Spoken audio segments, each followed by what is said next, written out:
Today we're going to just do a really quick introduction on connecting a vibration sensor to an iPhone and using Signalscope X in order to actually get the fast Fourier transform, also known as FFT. Why is this important? Sometimes you have a motor like this one that decides that it is going to start getting into popular culture and start singing songs, right? So when that's happening, as a scientist, you want to say, hey, how do I know that I'm not hitting a resonance frequency with something else? Or what is the frequency of vibration that's happening? In that case, you put a sensor on it. Sometimes you can use a sensor small like this one that either sends the data Bluetooth to a computer or that it actually collects the data itself, stores it, and then you collect it later and analyze it.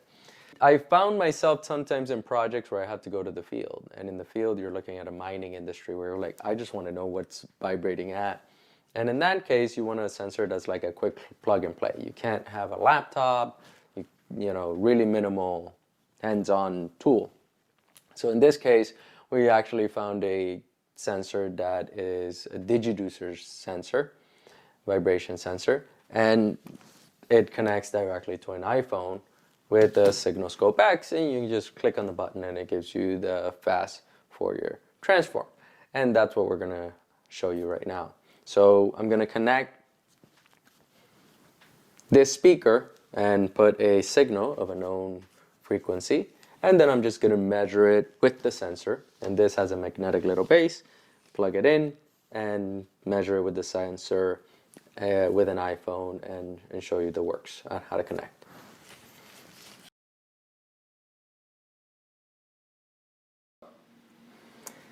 All right, so what do we have here? We have this Digiducer sensor with a magnetic flat base, usually the way that you place it flat and make corner contact and rotate it in.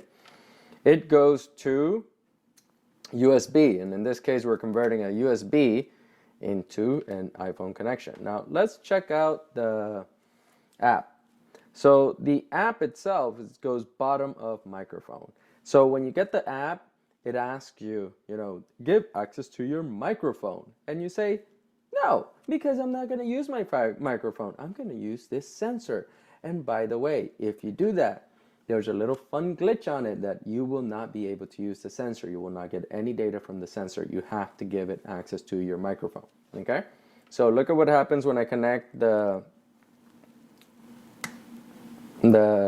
sensor, vibration sensor. It's going to switch up there, and you can go there and look at the different channels. No, I didn't ask you to collect data. Stop it. You go up there, and it'll give you the device, the input device, the number of channels, and anything else that you want. Now, what I'm going to do is I'm going to generate a signal. The first signal that I'm going to generate is a 220 hertz signal. It should be beep, okay? And now I'm going to pick that up, and then it's done. And then you can go in with the cursor and say, hey, what am I about there? And from the top, it's going to tell you, hey, you're 220. And then you can also output the data on this, and you can get more information. If I now go to something, let's say 315 hertz, right? That signal, and I collect again, is going to migrate over, and then I can go there and say, oh, where are you about? Yeah, you're at 314. So depending on the signal that you are looking for, you can also go up here in the settings and look at your frequency resolution. I have it for 2 hertz, but there's a bunch more fun parameters there that you can play with. That's it for connecting your Digiducer with your Signalscope app X, and ready to go.